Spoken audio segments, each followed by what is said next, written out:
14h, 16h, Brigitte Lahaie, Sud Radio. Eh bien, Samuel Comblaise, vous vous souvenez de Delphine, notre auditrice, notre première auditrice tout à l'heure, après 14 heures, hein, qui avait une fille de... Voilà, et notamment une fille de 14 ans et demi. Voilà. Ouais, alors, cette fille de 14 ans et demi, figurez-vous qu'elle nous a appelés sur Sud Radio. Et on va évidemment lui donner la parole, hein, bien sûr. C'est intéressant d'avoir une fille de 14 ans et demi, Samuel Comblaise. Vous allez pouvoir communiquer avec une vraie ado. Bonjour, Louane. Bonjour Brigitte, bonjour monsieur. Bonjour. Alors, je voulais donner... Samuel, Louane. Oui, on peut se tutoyer, Louane, si tu es d'accord même. Bonjour Samuel. Donc, je vais donner mon avis par rapport au sujet de discussion. Je pense que faire confiance à son enfant, c'est quand même assez important parce qu'il faut qu'il ait des responsabilités. Moi, par exemple, je me confie beaucoup à ma maman et à mes parents. Je leur parle beaucoup de ce que je fais sur les réseaux sociaux parce que moi, j'aimerais bien devenir influenceuse. Donc, je vais pas tout le temps faire attention. Donc, c'est pour ça qu'il faut faire vraiment... J'en parle beaucoup avec ma maman parce qu'elle me dit quand je dois faire attention avec qui je dois parler, qui je dois pas. Donc, il faut vraiment avoir une relation de confiance avec ses parents et que aussi les parents fassent confiance à leurs enfants. Très bien. Bien sûr. Je peux te poser une question ?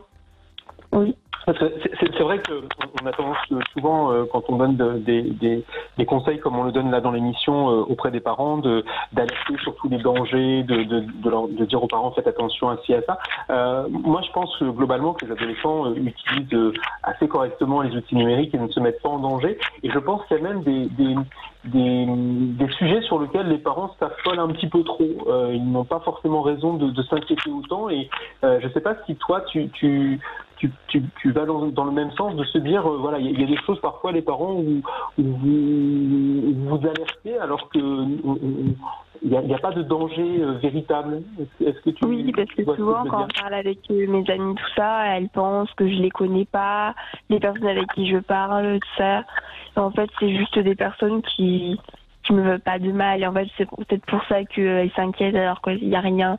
Je sais que quand il y a quelque chose de mal, je sais que je bloque la personne ou je la signale. Enfin, voilà. Oui, c'est souvent les parents. Et justement, toi, Louane, qui a l'air d'être assez mature et puis qui a l'air de bien connaître comment fonctionne Internet, comment tu sens intuitivement, bien sûr, que c'est quelqu'un qu'il faut ne pas rester en contact.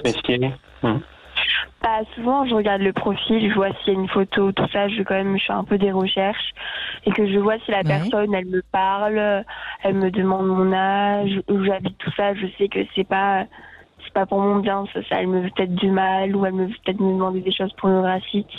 Donc c'est pour ça que tout de suite, je pense qu'on doit aussi faire nos recherches par nous-mêmes et chercher si la personne est saine ou pas. Très bien. C'est extrêmement important ce que tu dis et je pense qu'il faut que ça devienne un réflexe aujourd'hui quand on est sur les réseaux sociaux. Il faut que chacun ait une espèce de protocole pour décider de comment il va accepter ou pas une personne sur son réseau social et à partir de quels critères il va accepter que cette personne est quelqu'un effectivement de fiable ou pas. Et Louane, on a donné un bon exemple, je trouve, de se dire voilà, il y a un certain nombre de préalables. Je vais peut-être lui demander de m'appeler au téléphone, je vais vérifier auprès de mes copines peut-être qu'elles-mêmes ont accepté cette personne, je vais peut-être le mettre à distance s'il me demande des choses un petit peu bizarres, des photos dénudées ou s'il me demande des choses trop personnelles. Et je crois que ça, on le fait dans la rue, on le fait dans la cour d'école, on le fait dans un commerce, on se donne un certain nombre de réflexes pour pouvoir se dire cette personne est fiable ou pas.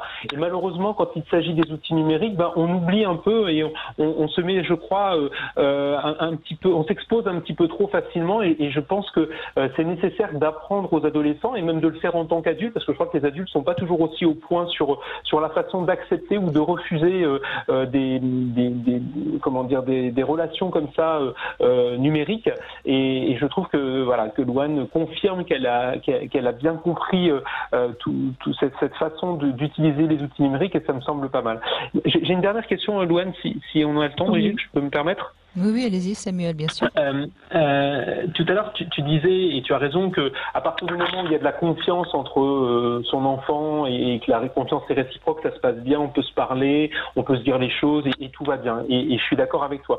Le problème, et je pense que tu seras d'accord avec moi, c'est que certainement dans ton entourage amical, tous les adolescents ne font pas confiance à leurs parents et tous les parents ne font pas confiance à leurs enfants. Et pour autant, c'est quand même des jeunes qui utilisent Internet et qui ont besoin aussi d'être protégés. Ma question, elle est peut-être un petit peu difficile, hein, pardonne-moi, mais comment est-ce qu'on fait quand on ne fait pas confiance à son adolescent ou réciproquement quand l'adolescent ne fait pas confiance à son enfant et que à ses parents, pardon, et que du coup la communication ne passe pas facilement. Comment est-ce qu'on fait pour quand même être un internaute protégé? Souvent, moi, par exemple, avec mes copines, je sais que certaines de mes copines n'en parlent pas du tout à leurs parents. Donc, je leur donne des conseils, je leur dis que... Parce qu'en fait, elles font pas confiance à leurs parents parce qu'elles ont peur du regard qu'ils peuvent avoir sur ce qu'elles font, tout ça. Et je pense qu'en fait, c'est un manque de communication. En même temps, elles sont en pleine adolescence, donc elles sont pas vraiment elles n'ont pas de réflexes, tout ça. Donc, je pense que comme un peu à l'école, ils nous en parlent. Ils en parlent vraiment un peu, donc c'est pas suffisant. Et si elles en parlent pas à leurs parents, souvent elles en parlent avec leurs amis. Donc c'est pour ça qu'on devrait être un peu plus au courant. Oui, vous communiquez entre vous. Mais si elles en parlent pas à leurs parents, je suppose c'est parce qu'elles ont peur que du coup leurs parents leur interdisent l'accès, je suppose. Souvent c'est pour ça. Non ? Qu'ils leur interdisent de parler avec d'autres personnes. Oui. C'est souvent qu'elles ont peur du regard que les parents peuvent avoir sur leur discussion ou sur leurs amis, tout ça. Et tu trouves que tes copines se mettent en danger? Oui, c'est là où ce que disait votre mère. C'est là où ce que disait votre mère est essentiel, quoi. C'est-à-dire que si on leur fait pas un peu confiance, obligatoirement, ils vont tout faire derrière, et à ce moment-là, on peut plus les protéger, quoi. Oui. Et tu trouves que tes copines font plutôt bien attention? Pardon, scoop.